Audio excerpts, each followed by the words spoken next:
కాపాడరా.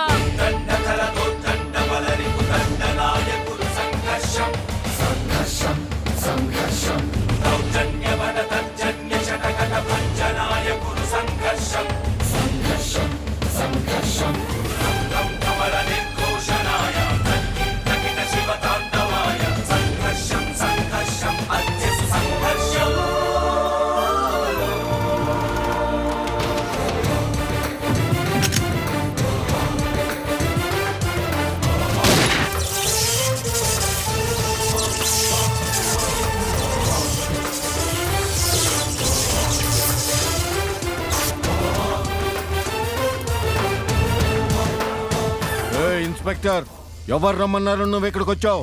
ఆ రైతు నా మీద కేసు పెట్టాడని వచ్చావా? హోమ్ మినిస్టర్ తో ఫోన్ చేయిస్తా, అవసరమైతే చీఫ్ మినిస్టర్ తో ఫోన్ చేయిస్తా. నడువు బయటికి. రేయ్, హోమ్ మినిస్టర్లు చీఫ్ మినిస్టర్లు ప్రజాసేవకులరా. వాళ్ళు ప్రజలకు మాత్రమే సేవ చేస్తారు, నీలాంటి గూండాలు రౌడీలకు కాదురా. ఇన్స్పెక్టర్, నువ్వు తప్పు చేస్తున్నావు. నా గురించి నీకు తెలియదు. నీ జడ్పీటీసీ ఎంపీటీసీల గురించి, నీ చెంచాల గురించి కూడా తెలుసురా. పదండ్రా స్టేషన్కి.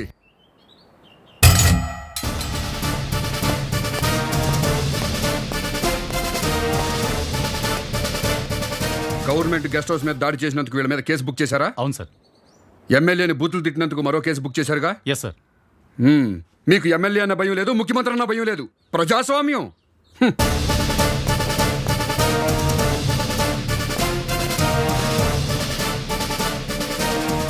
రైతుల మీద కేసు బుక్ చేశారు. ఓకే, ఇదేంటయ్యా రైతుల మీద కేసు బుక్ చేశారు, మరి వీళ్ళ మీద ఎఫ్ఐఆర్ రాలేదే? సార్ అది అదే ఆపరేషన్ థియేటర్లో జనరేటర్ తీసుకెళ్ళిపోయారు కదా, ఎందుకు బుక్ చేయలేదు? పొలిటీషియన్స్ అంటే భయమా? ఇదా ఎమ్మెల్యే అంటే భయం? పోగొడతా, పదరా. Come on move.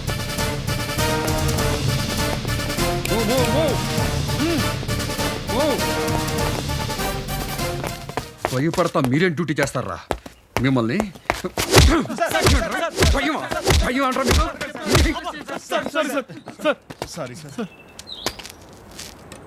ఇంకెప్పుడు భయపడరుగా? నిజాయితీగా డ్యూటీ చేస్తారా?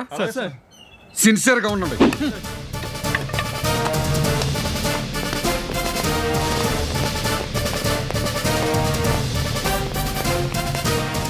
చూడండి, జనరల్గా మా పోలీసులు ఎవరు అధికారంలో ఉంటే వాళ్ళ మాట వింటారు. ఇక మీద అలా ఉండరట. మిమ్మల్ని క్షమాపణ అడుగుతున్నారు, అడగండి క్షమాపణ. మమ్మల్ని క్షమించండి. ఇక నుంచి మీకు సేవ చేస్తారు. ఓకే, వెళ్ళండి. మిస్టర్ మహేష్, ఇవిగో బెయిల్ పేపర్స్. ఎమ్మెల్యే గారిని విడిచిపెట్టండి. ఎమ్మెల్యే గారు నేరం చేశారు. నేరం చేశారని చెప్పాల్సింది మీరు కాదు, జడ్జి గారు.